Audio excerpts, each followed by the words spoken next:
Markus Reisner. I'm the head of the Institute 1 for Officers Basic Training.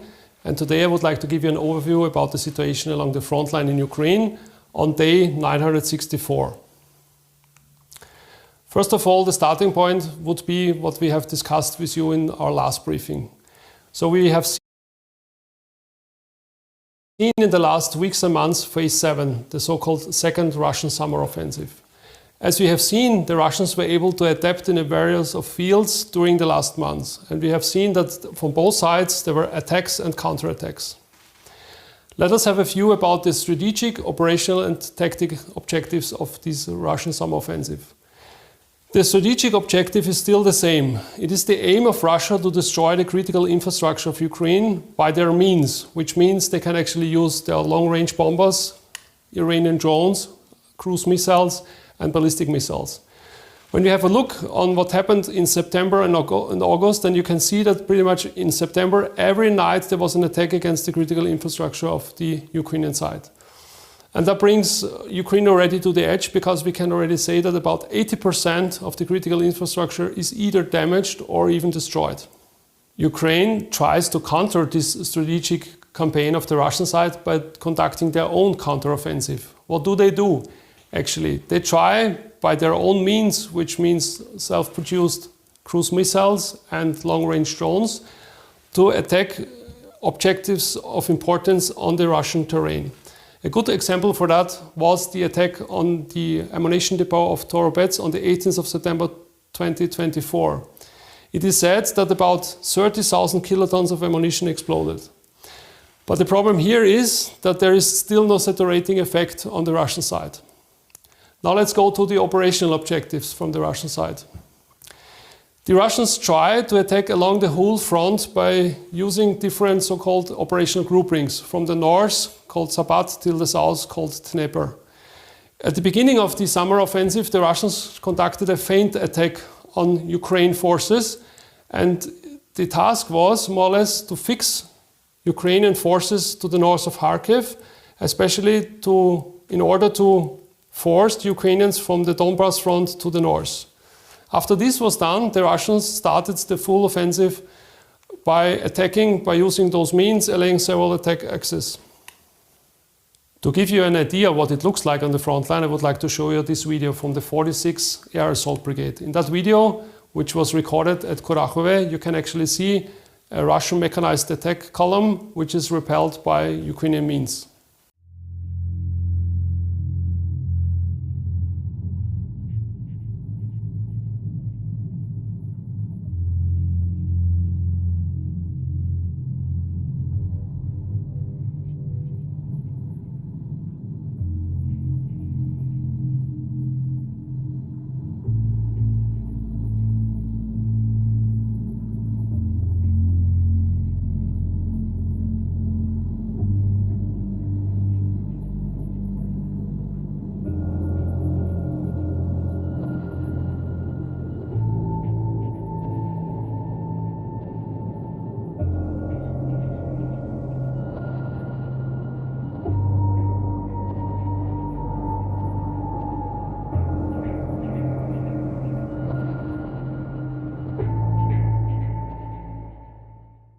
On the tactical level, we can see that the Russian attack pattern by using mechanized columns caused high losses on the Russian side. And this is why they switched their attack pattern.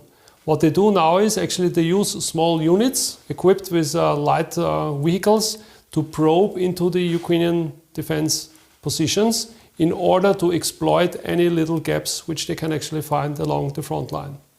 You might also think that the fact that the Russians are attacking with this light equipment is the result of a war of attrition. But if you look a little bit more in detail into these patterns, then we can see that actually they trace back to the Second World War. During the Second World War, the Soviet army used a system of motorcycle reconnaissance regiments and motorcycle reconnaissance battalions. These battalions consisted of one tank company and up to 100 motorcycles. And they had the same task like they have it today, to probe into the direction at that time of the German positions and in order to exploit any gaps which were reconnoitered by those units. At this point, we would like to show you a video which shows these tactics, techniques and procedures of the Russian side. You can see a motorcycle rider attacking together with other riders in direction of the Ukrainian positions. The motorcycle rider is hit by a first-person view drone, dismounts and tries to evade other drones which are chasing him. And this gives you a good example what it looks like, the situation at the front.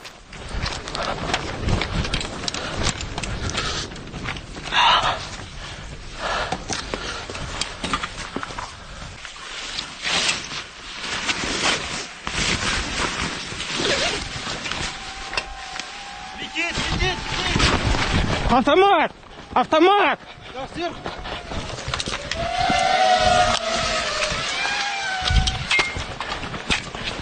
Стреляй!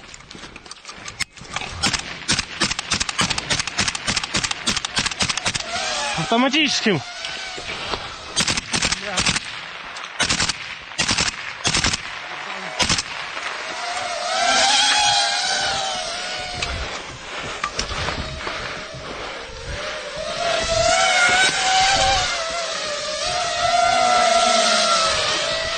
Автоматическим стреляй!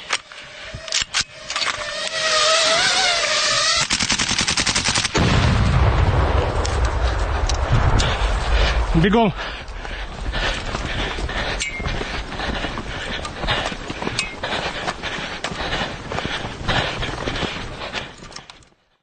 While the Russians are adapting rapidly on the tactical level, they also can choose other means which they actually use very successfully. Like we have already shown you in the last video, it's especially the fact that the Russians, by all their means which they can use in the electromagnetic domain, actually were able to reduce the efficiency of Western weapon systems, like the Excalibur grenade, which is reduced from 95% hit rate to 6%.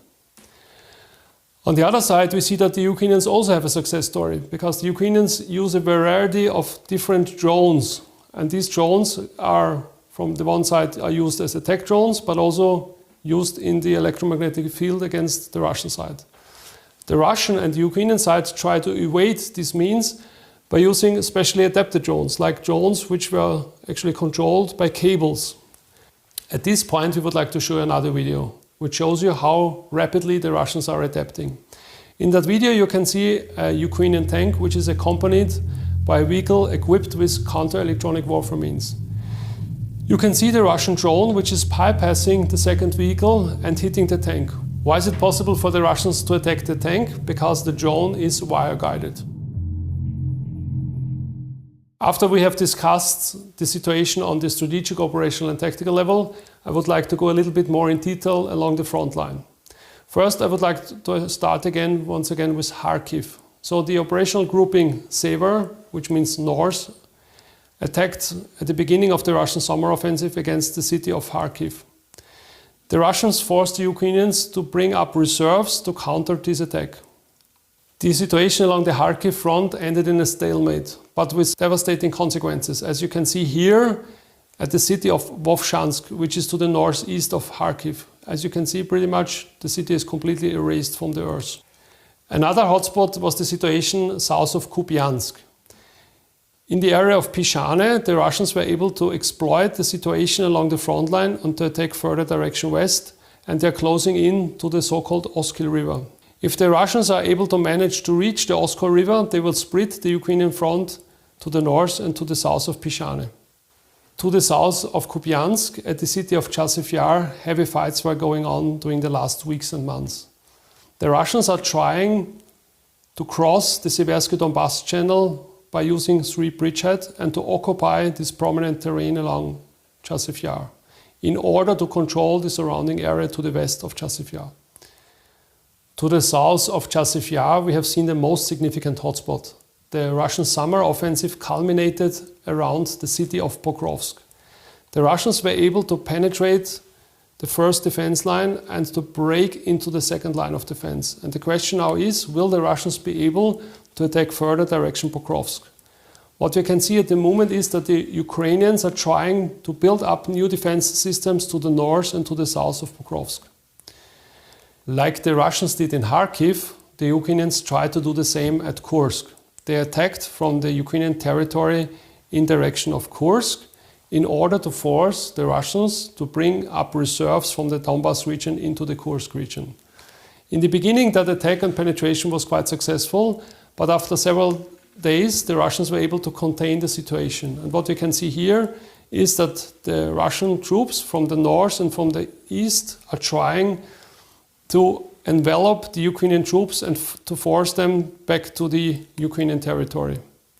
By using their reconnaissance assets, the Russians have a clear picture of the situation. They use what they call the reconnaissance fire complex. And a good example we have seen also in Kursk. The Ukrainians tried to attack with means of the 21st Mechanized Brigade. The brigade was equipped with modern Leopard tanks and CB-90 infantry fighting vehicles. Because of the fact that the Russians had a clear picture about the counterattack, they were able to conduct in-time targeting against the Ukrainian troops, and the counterattack failed. Another good example for the war of attrition is the situation at Vuhledar. This strongpoint was very important for the Ukrainian side because it's in the middle of the Donbas front and the Zaporizhia front. Vuhledar was famous because over 1.5 years ago, the Russians tried by heavy means, by using several brigades, to attack this little city in the south of the Donbas. But the Ukrainians were able to repel all the attacks.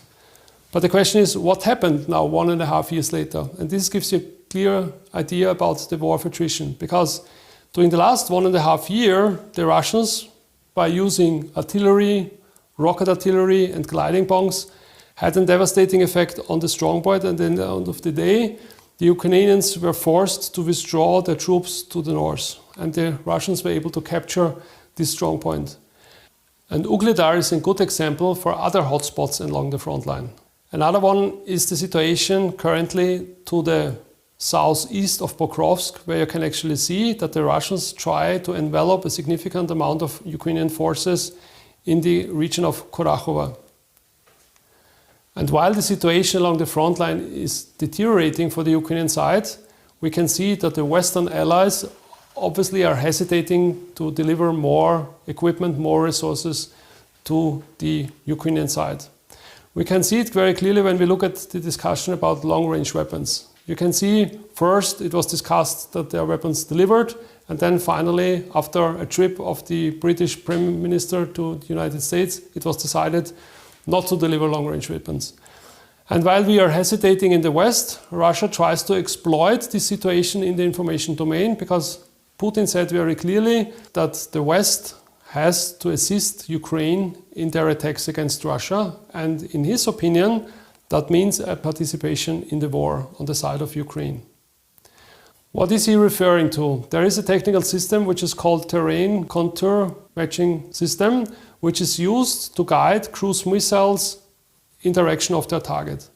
As you know, it's especially the Americans who have the equipment to conduct attacks by using those means, actually. And if the Europeans also want to use their cruise missile systems, like the Storm Shadow or Scalp, they need the assistance from the Americans to do so. And as we see, the Americans are hesitating to give the Europeans the allowance and also the assistance to conduct attacks by using that system. So what we can see here is obviously that the West is struggling to give more assistance to the Ukrainian side. You can see a back and forth about certain topics and about certain resources, especially as we have discussed long-range weapon systems. Currently we have the situation that the United States still haven't given green light to use long-range weapon systems on Russian soil. We have to understand that the Ukrainians still need assistance from the West, especially from their European and US allies. That's their center of gravity. As long as Ukraine is getting what they need, they can fight the war according to their strategic objectives. If Ukraine doesn't get the means, then of course they have to shorten their strategic objectives, and that means finally at the end of the day that they will not be able to reoccupy all the terrain which is currently occupied by the Russian side. On the other side, we can see that the Russian people still back Putin, and as long as the Russians have the resources which they need, they can fight a long war. We also have to consider that there is already a global struggle going on between the global south and the global north. As you have seen, the Ukrainians already attacked second time Israel. And that means that the Americans have to consider where to bring their resources in that fight against different enemies on different battlefields. And that brings us to the point that this war in Ukraine will still go on and will not end soon. At the end of our today's brief, I would like to show you that slide. During my brief, I have talked a lot about adaptation of both sides, of the Russian and Ukrainian side. But we see more and more that there is a capability gap between war-fighting nations and non-war-fighting nations. So you can see in Ukraine that both sides are already conducting a revolution, for example, when it comes to drones. While on the other side, peacetime armors not even have an evolution because they still have the same equipment which they have in their use at the beginning of the war. And if we don't adapt to the situation, if we still keep falling behind, then in the future, possible adversaries will succeed. And that concludes our briefing for today. I would like to say thank you for your attention and see you the next time.